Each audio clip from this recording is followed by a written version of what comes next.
You are watching The Big Conversation this very minute. Welcome to the show, and thank you very much for talking to us on our social media platforms on Twitter and Facebook. And I'll just start by, of course, appreciating one of the people on Twitter who asked, well, what has happened to the Aspirant Forum? Well, the Aspirant Forum is aired every Tuesday and every Thursday at 9 to 9:30 for all the fans of the Aspirant Forum. However, the Big Conversation comes to you every morning, every single day from 8 a.m. to 9 a.m. I am so honored to have on set a scholar and having somebody talk about, culture, heritage, and its relationship to modernity is something very, very important as we speak this morning. Why? Because there has been a contention, a confusion. It seems more or less like a tug of war when it comes to culture, heritage, and modernity. Why? Because as we move deeper into other centuries, modernity is creeping in. Africa as a continent initially, for all we know, has been a cultural continent. We have different communities, different societies that are governed by certain values, beliefs, and all these things, fashioned us into who we are. And suddenly we are going into technology and modernity, modernization, digitalization, and now there is that contention of, this is retrogressive, so you need to drop it. Get an alternative initiation program. It is what is going on, and as we're getting into 2022, there are leadership skills as well. People have said our leadership is getting, deteriorated or disintegrated because we used to govern ourselves way better in our heritage and cultural systems. And as we're going into the political, as we're getting into the elections, people have said, well, better leaders are older. Why? Because maybe that's what we're engraved in. Some are saying, no, we want younger people. And people are saying that is you living your culture. And that is why this conversation today is very, very important. And I want to hear your sentiments, and I also want to ask you a certain question here. Do you still have faith in your culture and heritage? Do you still have the faith and trust in your culture and your heritage? And do you even understand the relationship between culture, heritage, and modernity? Welcome, sir. Thank you very much. We are looking forward to this conversation. Yes. And why I call it a conversation is because it's not an interview. It is to educate ourselves and the viewer back at home. And we are glad that you're a scholar. Thank you. Besides other things. Thank you. So because of this, besides other things, I usually let the honor be yours as you introduce yourself to the viewer and just give them, a welcome remark as we begin. Karibu. Thank you very much, viewers on Look Up TV. My name is Reverend Dr. Humphrey Mwangi Wawero, a lecturer in Kenyatta University, Department of Philosophy and Religious Studies, married with 3 daughters, and also an Anglican church minister in the Diocese of Mount Kenya South, currently ministering in ACK St. Mark's Kamete Parish, just opposite Kamete Prison. And I have been around for a long time. Yes. I think I'm recently. And I would say that I'm a specialist in Bible and African culture, specifically looking at the dialogue between Bible and the African culture. Absolutely. And how they interlock and transact between themselves, and how modernity comes in, and how we can balance culture, Christianity, and modernity. I know you are fond of talking about heritage, but I would like to put it on culture, Christianity where I belong, and modernity in terms that Christianity has almost become my heritage. And so basically I would really look at it in terms of balancing the 3 in one way or the other. And that is where most of the confusion has come. Even in our laws, our constitution, there has been an aspect of we borrow our laws from our cultures, from Christianity, because we have the of course different religious laws as well that have been able to be put in place. So that balance has been quite a problem. Now let's start with when you speak of culture, what are we really talking about? What is really the definition of culture as we speak? I think it is quite problematic to define culture in one way or the other. Okay. But you can simply say culture is a way of life. Whether traditional or in modern society, the common practice that people have is their culture. the way people live, the way people practice their things, the way people exercise their freedom, the way people walk around and do their things, that is their culture. All right. And the culture is dynamic. And that is why the reason it's very difficult to define it in a specific way, because it keeps on changing depending on times. And I find it confusing when people say my culture. Yes. You tend to ask them, which culture are you talking about? You're talking about the culture of my ancestors? Are you talking about the culture of 1960s in Kenya? Or are you talking about the Kikuyu culture today? What are you talking about when you talk about culture? And when you talk about the dynamics of culture, we cannot, however, shy away from the fact that heritage has a role to play in culture. Yes. So I would not run away from that definition and that kind of power it has in culture. So please bring us up to speed on the impact of heritage and why heritage stands as heritage and the role it plays in culture. I think the reason being is that I would say that when I touch my skin, I feel my ancestors. I am because they were. If my ancestors were not there, I wouldn't be here today in studio with you. And that's my heritage. That is the inheritance I've come across with, is that what I'm calling my culture today is what I have inherited from these older forefathers and foremothers. I've come a long way. Although it has come dynamically changing, I'm still who I am because of them. Okay. That is why heritage is part of it. All right. And this is from the word hereditary. Yes, hereditary, yes. It's a heritage. That's why I can feel them in my skin. I touch it and I feel Gikuyu and Mumbi in me. Because without them, I wouldn't be today. All right. That's where I come from. And that's why we say heritage is very important to our society. Very important. If you are watching, this is the big conversation on Wednesday. And on Wednesday, we appreciate senior citizens because of their history. All right, you've said we are because they were. Yes. And we like that you bring up to speed in terms of the senior citizenship in, and their impact in who we are today. And that is what the theme of Wednesday is. Now, certain countries, just in the aspect of heritage as we continue, and of course we're going to come deeper into now striking that balance, countries like South Africa actually have a day when they celebrate heritage, and it's just called the Heritage Day. They celebrate the day by remembering the cultural heritage of the many cultures that make up the population of South Africa. And I'm wondering if we have the same in Kenya. It can be, as far as we want to embrace it. I have been in South Africa for long. I did my PhD there. I've been a priest in the Diocese of Pretoria, serving in that diocese. Yes. I know what it means to celebrate Heritage Day in South Africa when this culture comes along. And I think in Kenya we do. We have a culture week in Kenyatta University where we bring the 47 cultures from all over the world that are now within KU fraternity, and we celebrate a cultural week in Kenyatta University. Right. So it's a popular thing known in this country that we have a Heritage Day in KU, where we celebrate all our cultures, our food, our dances, our music, our way of doing things. So it's also practiced here in Kenya, maybe not nationally like South Africans do, but in a small way, we do it within our universities. Don't you think if it was then made a national thing? Because right now we already have issues when we're talking or when we're giving the news updates, because it's these current affairs, we still have hate speeches. All right, as we are in the electioneering period, this is something we've always talked about. Let's preach peace, let's preach unity, but it's been divisive in terms of ethnicity and heritage.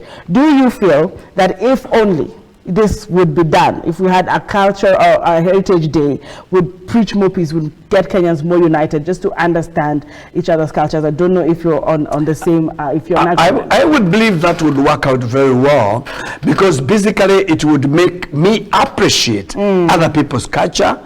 It would make me understand the hate speech in other cultures, because the problem we have in Kenya today is we are trying to address the hate speech from the superficial platform. All right. But the hate speech in Kenya is ingrained in our culture.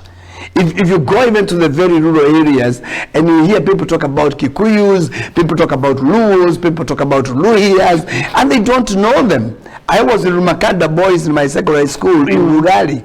So I understand Luhya community well. I integrated with them in high school. And so if today I'm talking about the Luhya culture, even if I can't be an expert in it, I know 1 or 2, 3 things about them. Those who went to study in Kagumo High School, in Nyeri High School, they have a different perspective from a student who has never moved out of the region. All right. So the national talk about culture will do us a great deal in bringing our cultures on the platform and discuss them and ask one another, what is it good in this culture? What is good in this culture? Yes. How can we integrate them, leave what is bad, get what is good, and let them dialogue? The whole issue is to let our cultures dialogue. And that's why I agree with you, we need a national platform for the Heritage Celebration Day, whereby we can come with our cultures and share them with one another. One thing that is missing in the Kenyan forum is language. All right. The cultural language is not emphasized. But if you look at the cultural language used in Kenya today, it is full of hate speech. Okay. And this kind of thing, unless we don't need to shy from speaking about it. We don't want the thing that it is talked about when Lintuli talks about it there, Onyonka talks about it there, and so on. And it looks like it's a big deal.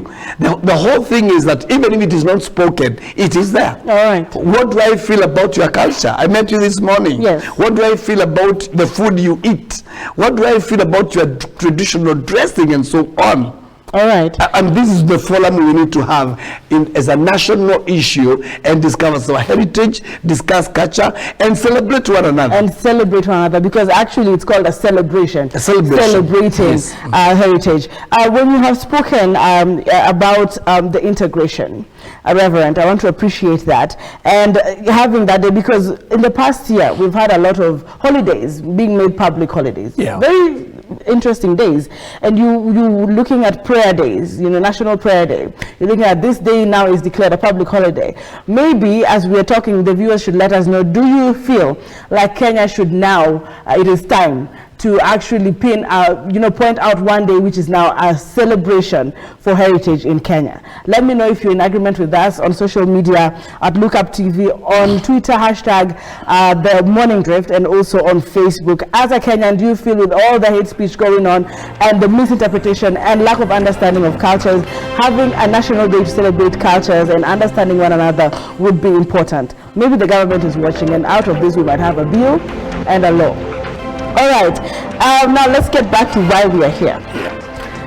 With your experience in studying vastly, around culture, Christianity, and now modernity, where we are at, there is the contention, the striking the balance. Just to give a little of history, we have had to go to, other cultures and say, you need to kill this FGM. But they say, well, this is our way of living, this is our heritage, this is initiation, this is how I say now he's a big boy. Now he's now not a big boy, he's an adult, he's a man. They find it hard to let it go. But modernity says this is harmful, all right? The aspects of that. Religion says, well, it's not, people say, quote unquote, it's patriarchal in itself because a man is head of the family. And then we have gender equality. And gender equity, where the woman says, well, we can do this 50-50, all right? Aspects have come in centuries, into centuries. There's always a certain change that we're experiencing.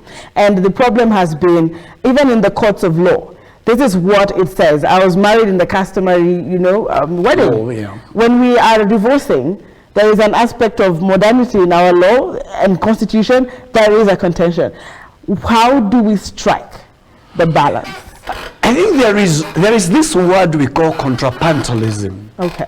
Contrapantalism is a musical terminology that allows a counterpoint, playing 3 instruments at the same time. If you come to church worship, we have a drum set, we have a piano, we have a tambourine, or la kayamba for that matter. All these instruments are played at the same time in the church worship. Yes. Even in a disco night, you find these instruments played at the same time.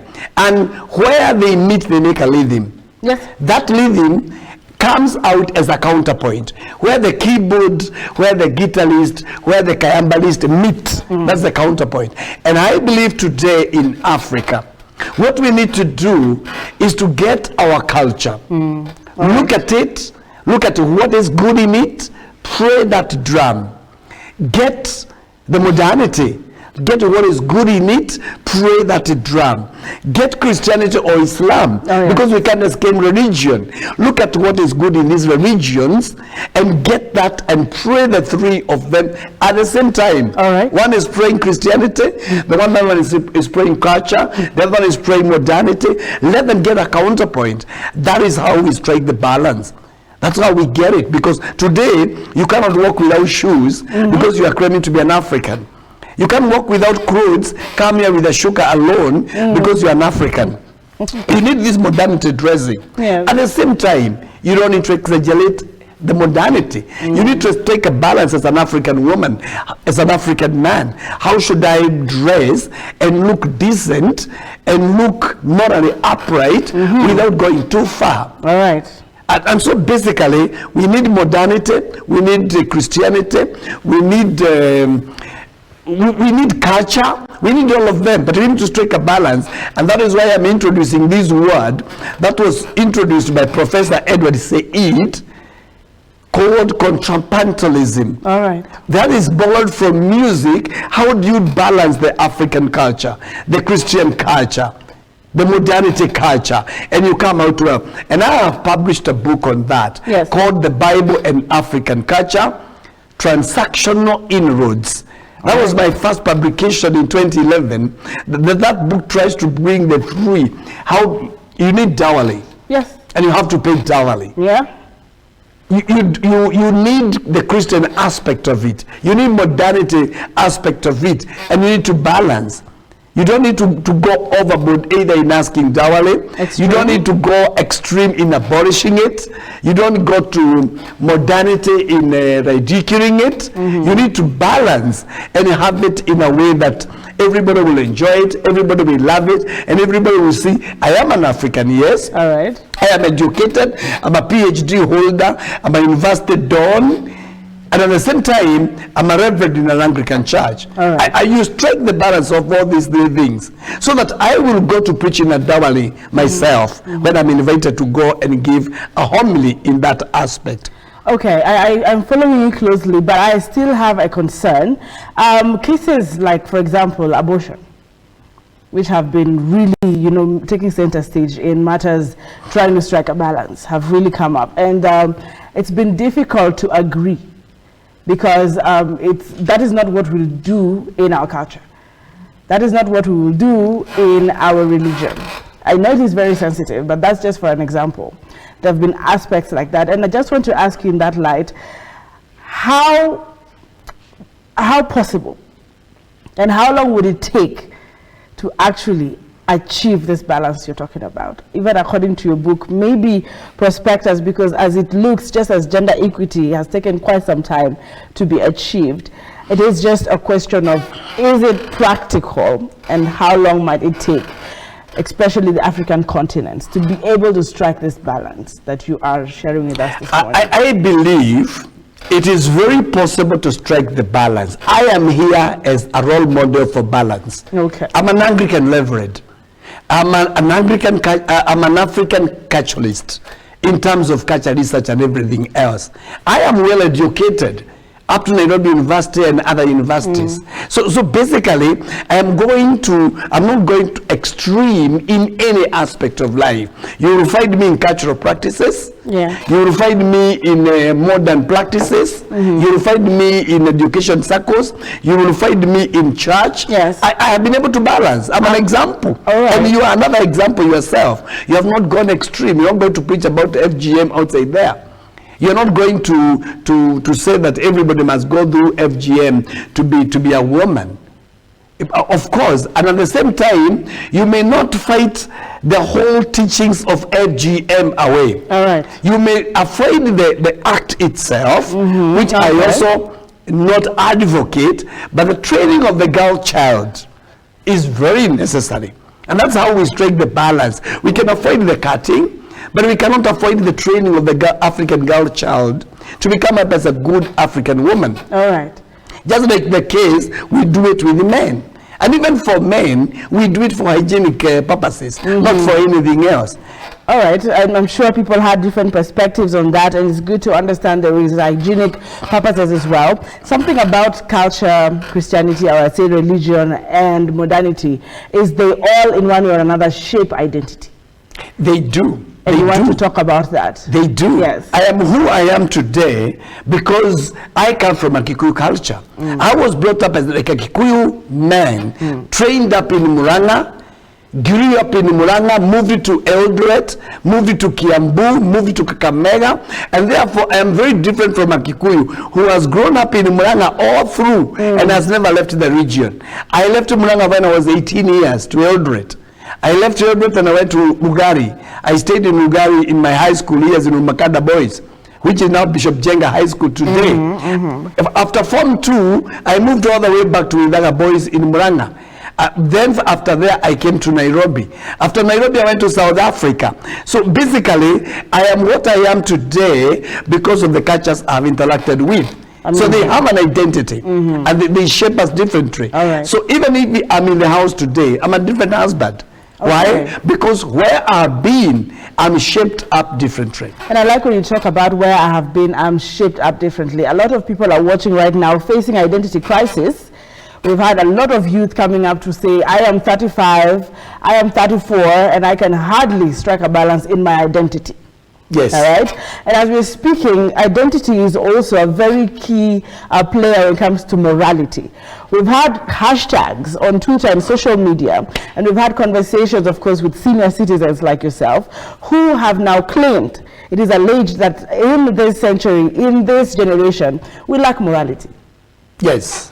And I would love to hear your sentiments, even as we're looking at the balance. Is it the influence of modernity that has changed our perspective on what morality is? Because now there's a word like liberal minds, all right? I don't know where we went wrong. I think the whole problem we have been having as Africans is cut and paste too much. All right. When an African grows up, finds the colonial culture or the imperial culture, they copy 100%. So by the time they come back to say, hey, where am I? They find themselves now in this confusion. Do I go back 100%, or do I come in, or do I live where I am? Where am I going forward? The whole problem has been we did not strike the balance from day one. You go to primary school education, the CBC education today, does it balance?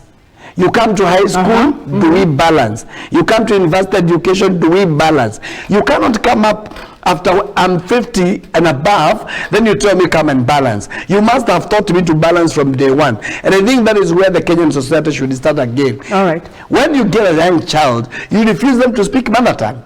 You want them to speak English from day one.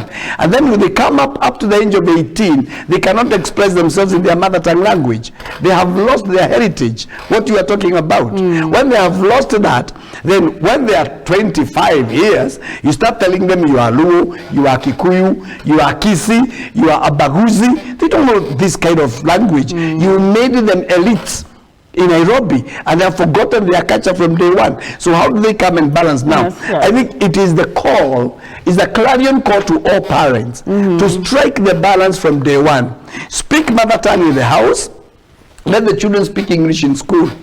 Okay. So that they balance your language, and they balance the education language from day one. They grow up knowing there is something we call a balance. Now, but the problem of morality today is we copy 100% Christianity when we go to church. When we come to modernity, we copy 100%. When we go to culture, we copy 100%. You find us confused. This is a mad person who is an African 100%, modernity 100%, and it is impossible. And then Christianity 100%. So as I try now to survive, I survive in that confusion. We must learn balancing from day one. When I am getting a name, a new name, I must be told, my Christian name is Humphrey Mwangi Waweru in Fung. Why was I called Humphrey? I didn't know. I just came up and found myself in class 1 being called Humphrey, because the baptizer, the one who baptized me, did not believe I could be called Mwangi Waweru, which is my real name, and I should have remained in that name. I believe in change of name, but at a particular time. A name does not change because you are born. A name must change in a particular stage of life, and you must understand why the new name. What does it mean? And I think that's where morality has gotten it wrong, because basically we copy too much. You ask an African, why do you kiss? Is it African to kiss? They will say it's a good thing, yes, but where did it come from? We have talked about abortion. What do you call abortion in your mother tongue? What do you call it yourself? You are educated, you are in the media. Would you say abortion in my African language is this? In Kikuyu language, there is nothing like the word abortion. There isn't. So I wouldn't even think about it. But there is miscarriage in Kikuyu community, which has always been there, provoked by environment, not induced by human beings in one way or the other. In some other African cultures, abortion is there. If a girl became pregnant out of wedlock in their own community, there was a way they would do it and refuse that and inject that. Others would even kill the girl. We have a case now where a man in Sabasaba found the daughter with a young man and decided to kill the daughter. All these three things, you do a need for thing, trying to solve a need for thing. That's not balance. That's not balance. And even as we were talking, we were just trying to understand how to strike the balance between culture and modernity in this particular century. It's been a very, very tense moment there for the continent, for the African continent, to be specific. Now, as we are speaking, we're talking about coping 100%. From where you sit, I would love to hear from you. What then do you feel was something positive, or is something positive in the cultural aspects? All right. If there is a general one, fine. If you can pick certain, communities, it would be good to hear things that we ought to now sustain or keep as we are trying to strike the balance. And probably now you can touch on the other things that we probably need to do away with as we're speaking today. Let me say this. Yes. I'm coming from a community that has had 100% left the African culture. 100%? Almost 100% left the African culture. And what had remained in Kikuyu society was maybe circumcision alone and dowry, those two aspects. But now, majority of Kikuyu people have realized that it's like we left too much culture away and we want to go back there. But the unfortunate thing is that they are going back another 100% without considering how far do we need to go back. How far? Okay. How far do we need to go back to resuscitate this culture that was already termed as primitive, savage, and barbaric by the missionaries when they arrived? We need to strike that balance, because we make another big mistake when we go back to the culture. And now we are educated, we are civilized, we are modernized, and we go back to the culture hold 100% because of what? The question is, why do you want to go back to a mogumo tree and slaughter a goat? Why? What is the reason? Is it because the God you are worshiping is not hearing you? Is it because there's a spiritual vacuum in yourself? What is pulling you back? And I think this is the discussion we need to have. Not condemning them, not appreciating 100% what they are doing, neither condemning them, but inviting them to a round table like you have done this morning for a big conversation and asking them, why are you doing this? What do you want to gain from it? And after all, what are you going to recover that you have lost? And that's amazing. Now that you have, of course, mentioned a bigger conversation, we will hope to have you on that one, probably next week, with a number of other people to share their perspectives and where they sit on that matter of going back 100% and why we need to go back 100%. What then is the relationship between culture and modernity? We have to agree, as I said from the beginning, culture is dynamic. What are you calling modernity? I would like to understand. Is it education? Is it civilization? What are you terming as modernity? Is it dressing? Is it the way of taking coffee in the morning? What is it that you are calling modernity? Because basically we need to understand what are we even calling culture?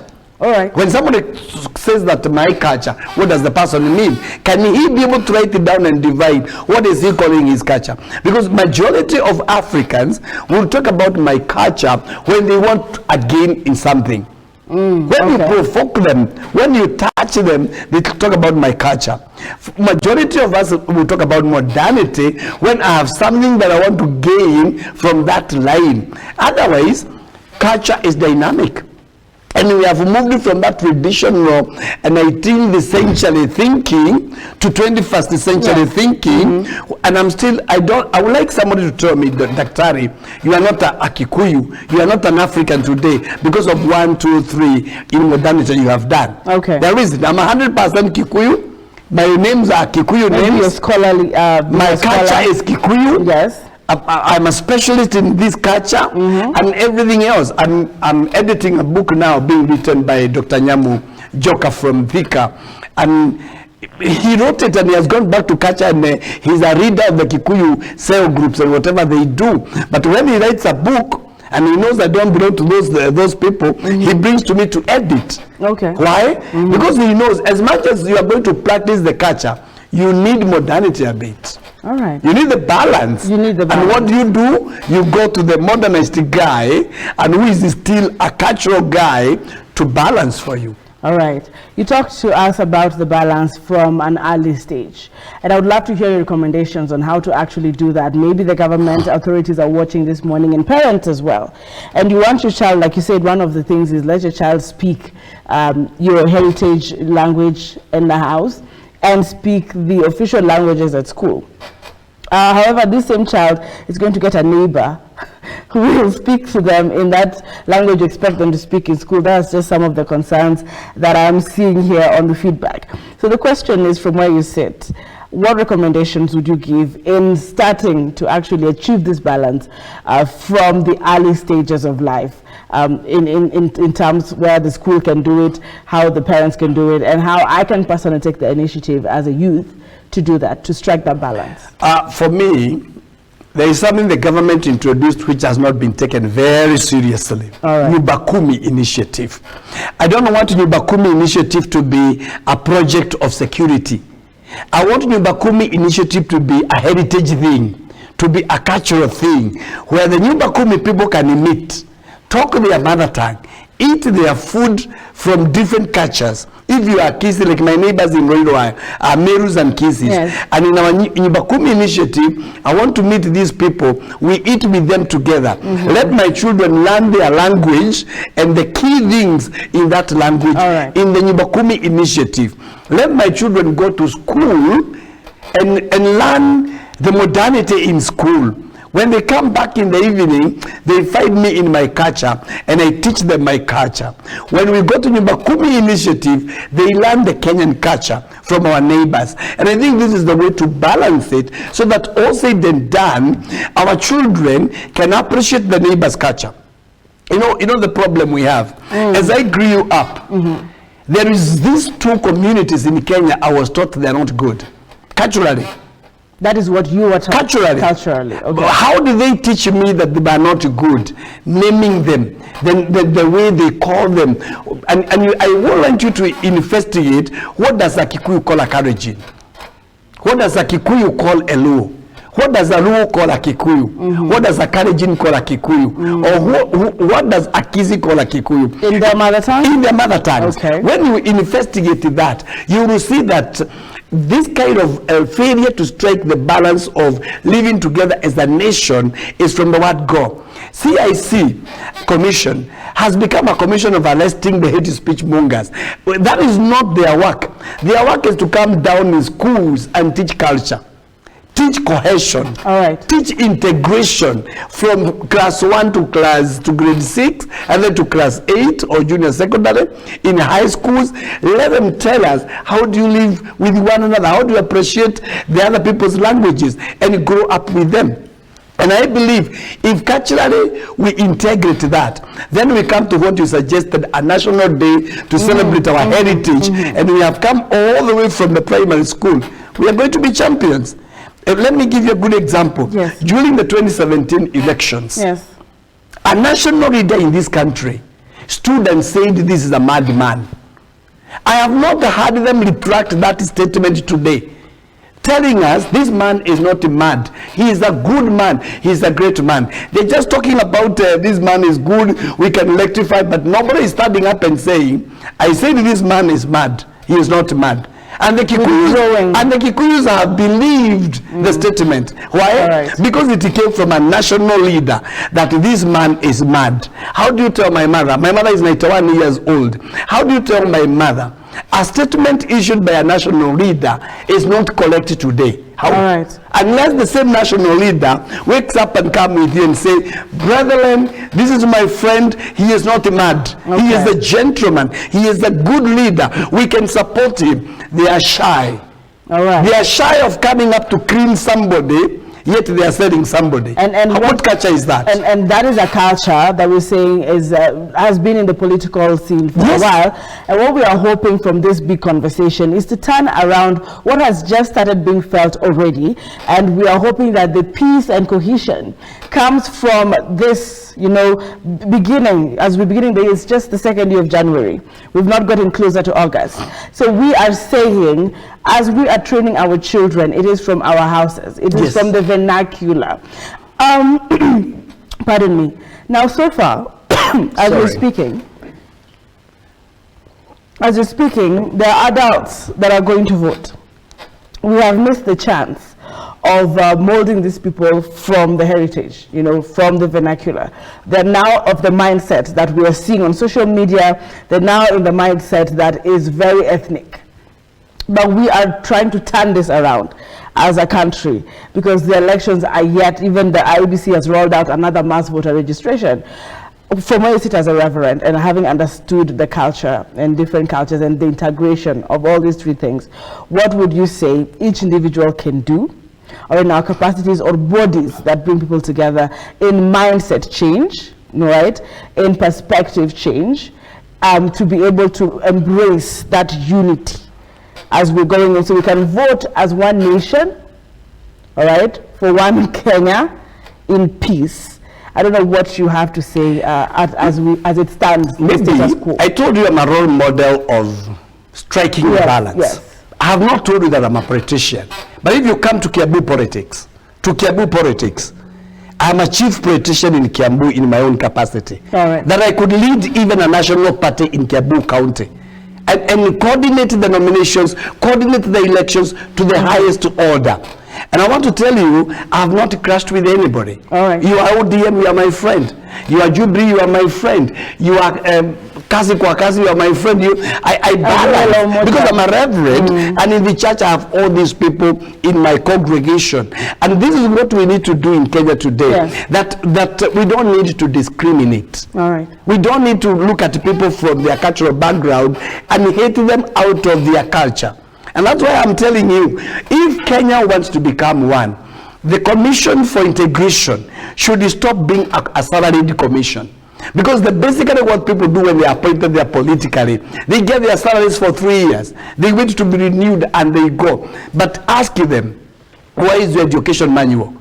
What are you teaching in the primary schools, in the high schools? How are you handling these things? You will only hear about integration commission when there is a hate speech. Now you are hearing it because Lintuli talked about whatever he talked. Because Onyonka talked about what he talked. Because Cherengai talked about what he talked. If they didn't talk, you wouldn't hear about this commission and so on. And last night I saw them being interviewed. And when they are being interviewed, they say they deny it. They are not treated as bulldogs, but they are. Right. Because theirs is to draw salary. If you appointed the chairman of commission, what do you gain? A hefty salary. But you will come out of that office not even having published a manual that you can use and work with any particular time. But we scholars, I talk about African culture and still write. I have a very good book here, African Theology in a Post-Colonial Perspective, where I've tried to talk about balancing the culture and the heritage and modernity, bringing them together. And I will leave you this book to read, and so that you can understand these things, how we balance them and how we come up with them. And I'm so glad that this is a positive conversation, so we surely can have a lovely year today and this year with the politics still coming in, and have a peaceful campaigning period if we can only learn to do this as integrated and balanced as possible. So preach peace where you are at. As a voter, vote peace, as a young person, keep talking these conversations among you and ensure that you understand the other culture, respect the other culture, the other age group, and let's integrate Kenya as one. Now I want us to take another short break, but I want to appreciate you, sir.